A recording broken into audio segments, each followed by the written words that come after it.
You won't believe how one cold night at a bus stop completely changed the life of a nurse who had given everything for others but had nothing left for herself. And you won't believe how a man who had everything, money, power, success, found himself humbled, broken, and healed by the kindness of a stranger. By the end of this story, you'll understand why he said the words, "You're coming with me," and how those words were not about power, but about salvation. It was a bitter winter evening, the kind where the air stung your skin and the wind seemed to cut right through your bones. Claire, a young nurse, wrapped her thin jacket tighter around herself as she stood at the bus stop. She had just finished a 14-hour shift at the hospital, where she had stayed overtime to care for a patient who had no family by his side. Her body was exhausted, her eyes heavy, and her heart weighed down by the reality of her life, student loans, late rent notices, and the loneliness of having no one to lean on. She didn't even own a car, her shoes were soaked from the snow, and she prayed the last bus wouldn't be too late. But as she stood shivering in the icy night, a sleek black car slowed down and stopped in front of the bus stop. The tinted window rolled down, and a deep, commanding voice asked, "Are you all right?"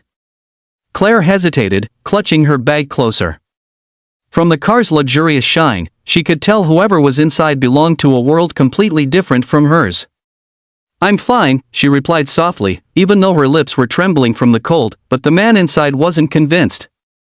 He stepped out of the car, his expensive coat shielding him easily from the cold. Tall, confident, and striking, he looked like someone pulled out of a magazine. He frowned as he studied her pale face and shivering hands. "No, you're not fine," he said firmly. "You'll freeze out here. You're coming with me." Those words startled her. Claire's first instinct was to refuse. After all, who just leaves with a stranger? But something about his tone wasn't commanding in a cruel way, it was protective, almost desperate. Still, she shook her head. I don't even know you." The man exhaled sharply, realizing his approach sounded harsh. He softened his tone. "My name is Adrian Knight. I just can't leave you here like this. Please, get in the car. I promise, I'll take you somewhere safe." Claire studied him for a long moment. Every part of her was screaming to be careful, yet her frozen body and weary soul made her nod slowly. She stepped into the warmth of the car, sinking into the leather seat as heat began to thaw her stiff fingers. Adrian didn't speak for the first few minutes of the drive. His jaw was tight, his hands steady on the wheel, but his mind was elsewhere. He was a millionaire CEO, owner of Knight Enterprises, a man used to commanding boardrooms and conquering business empires. But lately, his world had been hollow. Money couldn't buy back the family he had lost in a car accident years ago. His mansion was silent, his victories empty, his heart frozen in grief. And tonight, when he saw Claire at the bus stop, fragile yet strong in her refusal to complain, something inside him stirred for the first time in years. When they arrived at his penthouse, Claire gasped at the sight. It was a palace in the sky, but somehow it felt cold, like a museum no one lived in. Adrian noticed her hesitation. "You can rest here. I'll have the staff bring you something warm to eat and a blanket. You don't owe me anything. Just, don't argue." For the first time, Claire smiled faintly. "You really are bossy, you know." Adrian blinked, then chuckled, a sound he hadn't made in years. Over the next few days, what was meant to be just one night turned into something more. Claire insisted on leaving, but each time, Adrian found a way to keep her a little longer, offering her a ride to the hospital, preparing breakfast, or simply sitting with her as she told stories about her patients. Slowly, his empty mansion began to feel alive again with her presence, but their journey wasn't easy. Claire struggled with the feeling that she didn't belong in his world. Gossip magazines soon caught wind of the mysterious woman seen with the powerful CEO. People whispered that she was a gold digger, and Claire's heart broke under the weight of accusations she couldn't defend herself against.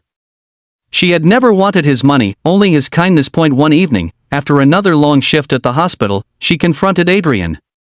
"I can't do this," she whispered, tears in her eyes. "Your world, it's too much for me. I don't fit.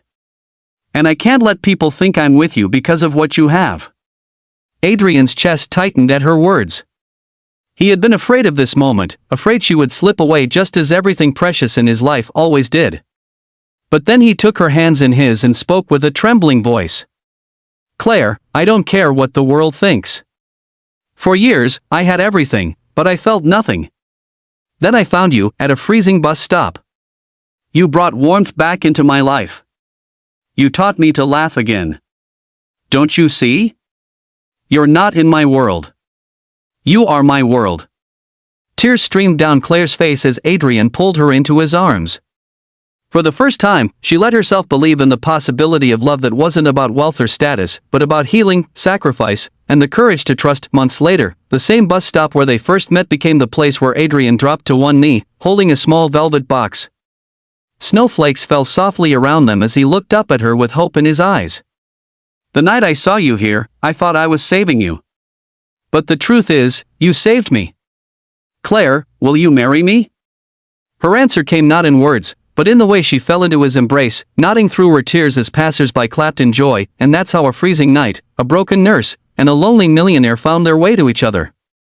Because sometimes, the words "you're coming with me" aren't about control, they're about love, protection, and a destiny that two broken souls were always meant to share.